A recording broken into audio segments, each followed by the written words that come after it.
থু থু, এই কাঁচা মাছ খেতে আর আমার একদম ভালো লাগে না। আমার খুব ভাজা মাছ খেতে ইচ্ছে করছে, কিন্তু কোথায় পাবো? একটা মাথায় বুদ্ধি এসেছে, গ্রামে যাই। গ্রামে তো কারোর না কারোর বাড়িতে মাছ ভাজা পেয়েই যাব। খুব মজা হবে, মানুষের মাছ ভাজা চুরি করে তৃপ্তি করে খাবো। হা হা হা হা হা।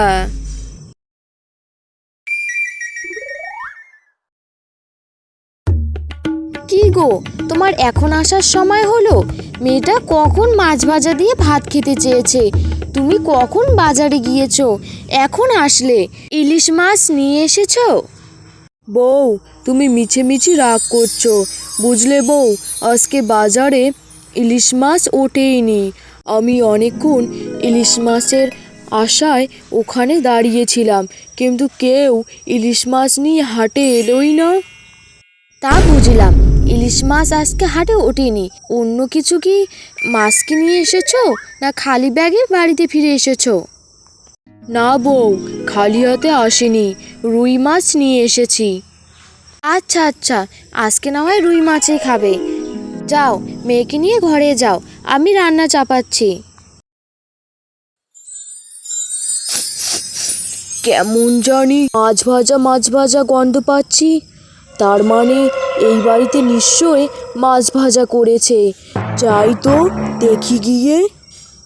যাই, আজকে আর বেশি কিছু রাঁধবো না, এখন শুধু মাছ ভাজা ও ভাত খাক, পরে না হয় মাছ ঝোল করে নেব। যাই, টুকি ও টুকির বাবাকে খেতে বসতে বলি। ওই তো, ওখানে মাছ ভাজা দেখতে পাচ্ছি। যাই, আমি তাড়াতাড়ি খেয়ে ফেলি। আমার তো মাছ ভাজা দেখে জিভে তো জল এসে গেল। আহা হা হা, এতদিন পরে মাছ ভাজা খাবো। আমার তো ভেবেই খুব আনন্দ লাগছে। ডাইনি একটার পর একটা সব মাছ ভাজা খেয়ে ফেলে এবং সেখান থেকে পালিয়ে যায়। কি গো, তোমার নাকি খুব খিদে পেয়েছে, এখন খিদে কিভাবে আটকে রাখছো? মেয়েকে নিয়ে চলো, রান্না হয়ে গেছে, খেয়ে নেবে। মা, মাছ ভাজা করেছে তো? আমি কিন্তু মাছ ভাজা ছাড়া খাবো না মা। হ্যাঁ মা, করেছি। চল, তুই কয়টা পিস খেতে চাস, আমি তোকে ততগুলোই খেতে দেব। হুররে, কি মজা! আমি আজকে অনেকগুলো মাছ খাবো। চলো মা, চলো, তাড়াতাড়ি চলো। মা, যাও, তাড়াতাড়ি ভাত ও মাছ ভাজা নিয়ে আসো। হ্যাঁ মা, যাচ্ছি। এ কি, মাছ ভাজাগুলো কোথায় গেল? বিড়াল ঢুকেছিল নাকি? আমি তো ঢাকনা দিয়েও রাখিনি, এখন কি করব? মেয়েটা এত আশা করে মাছ খেতে চেয়েছে, সব ভণ্ড হয়ে গেল আমার জন্য। কি গো বউ, মাছ না নিয়ে এসে খালি হাতে এলে যে? কি আর বলবো গো, রান্নাঘরে মাছ ভাজাগুলো রেখেছিলাম, দেখি একটা মাছ ভাজাও নেই। মনে হয় বিড়ালে এসে সব খেয়ে নিয়েছে। তুমি কেমন বলো তো, একটা জিনিসও ভালো করে রাখতে পারো না। এখন মেয়েটাকে কি খেতে দেবে বলো তো? মা, আজকে না হয় তুই ডাল ভাতই খেয়ে নে, কালকে তোর জন্য আমি বড় দেখে ইলিশ মাছ নিয়ে আসবো। মা, তুমি কষ্ট পেও না, আমি একটুকু মন খারাপ করিনি মা, তুমি কষ্ট পেও না। বাবা তো বললো কালকে আমাকে মাছ নিয়ে এসে খাওয়াবে। এখন আবার এখানে দাঁড়িয়ে আছো কেন? যাও, মেয়েটার জন্য খাবার নিয়ে এসো। টুকির বাবা পরের দিন সকালবেলা বাজারে যায় এবং বাজার থেকে একটা মস্ত বড় ইলিশ মাছ নিয়ে আসে। আজকেও কেমন জানি মাছের গন্ধ পাচ্ছি।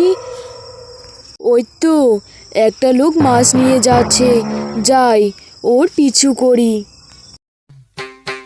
এ কি, এ তো কালকের সেই বাড়িটার দিকে যাচ্ছে। তাহলে কি কালকে আমি যার বাড়ি থেকে মাছ চুরি করে খেয়েছি ও সেই বাড়ির লোক? বউ, কালকে মেয়ে রুই মাছ খেতে পারিনি, আজকে তার জন্য আমি একটা বড় দেখে ইলিশ মাছ নিয়ে এসেছি। তুমি তাড়াতাড়ি রান্না করে দাও তো। হ্যাঁ গো, আমারও কালকের ব্যাপারটা নিয়ে অনেক মন খারাপ। যাই তাড়াতাড়ি মেয়েটার জন্য রান্না করে ফেলি। যখনই মায়া আবারও মেয়েকে ডাকতে যায়, তখন ডাইনি ঘরে ঢুকে তাদের সব মাছ খেয়ে ফেলে। দিকে মায়ার স্বামী মায়াকে অনেক বকাঝকা করতে থাকে। পরেও মায়ার স্বামী বাজার থেকে আবারও একটা বড় দেখে ইলিশ মাছ নিয়ে আসে। আমি তো কিচ্ছু বুঝতে পারছি না, এত বড় বড় ইলিশ মাছ বিড়াল কি খেতে পারে? জানি না বাবা, এবার মাছ ভাজাগুলোকে দেখে আসি। কেউ যদি বিড়ালে খেয়ে ফেলে তাহলে তো আমার কপালে অনেক বিপদ আছে। এ কথা বলে মায়া রান্নাঘরে যায় এবং রান্নাঘরে গিয়ে সে ডাইনিকে দেখে অবাক হয়ে যায়। এখন বুঝতে পেরেছি আমাদের মাছ কে চুরি করে খায়। ওরে বাবা, এ তো দেখছি ডাইনি। মায়া দৌড়ে তার স্বামীর কাছে চলে আসে। কি গো বউ, কি হয়েছে? এমনভাবে হাঁপাচ্ছ কেন? বলো তো কি হয়েছে? ডাইনি গো, আমাদের মাছ চুরি করে খাচ্ছে ডাইনি। ও, তাহলে বুঝতে পেরেছি, এসবই ডাইনির কাজ। ও মাছ চুরি করে খায়। হ্যাঁ বউ, শোনো কি বলি। তুমি মাছের মধ্যে অনেক বেশি বেশি করে লঙ্কার গুঁড়ো মিশিয়ে দেবে। আমি কালকে আবারও মাছ নিয়ে আসবো, সেই মাছের মধ্যে এই কাণ্ডটা তুমি ঘটাবে। বুঝতে পারলে? নিজে কি এসব বলছো না? তান্ত্রিককে ডাকো, এসব নিয়ে কি হবে নাকি? আচ্ছা, তান্ত্রিককে ডাকতে হবে না, তুমি যেটা বলছো কালকে এটা একবার ট্রাই করে দেখি, তারপরে যদি না হয় তারপর তান্ত্রিককে ডাকবো। তারপরের দিন যখন ডাইনি মাছ খেতে শুরু করে, এতটা পরিমাণে ঝালের গুঁড়ো তার মুখ ঝালে জ্বলতে শুরু করে। আ আমার মুখ যে জ্বলে যাচ্ছে। জল কোথায়? জল! আমি আর কখনো ভাজা মাছ খাবো না। আমি এখন থেকে কাঁচা মাছই খাবো। আমার ঢের শিক্ষা হয়েছে ভাজা মাছ খাবার। এ কথা বলে ডাইনি সেখান থেকে পালিয়ে যায়। কি গো বউ, ডাইনি মাছ রেখে পালিয়েছে তো? হ্যাঁ গো, তোমার বুদ্ধি মানতে হবে। আমি তো খুব ভয় পেয়ে গিয়েছিলাম, মাছটা তো নষ্ট হয়ে গেল। এখন মেয়েকে কি খেতে দেবো বলো তো? তুমি চিন্তা করো না বউ, আমি এক্ষুনি বাজার যাচ্ছি। বাজার গিয়ে একটা বড় দেখে মাছ নিয়ে আসছি এক্ষুনি। আজকে আর আমাদের কেউ আটকাতে পারবে না এই মাছ খাওয়া থেকে। হা হা হা হা হা। যা বলেছো তুমি।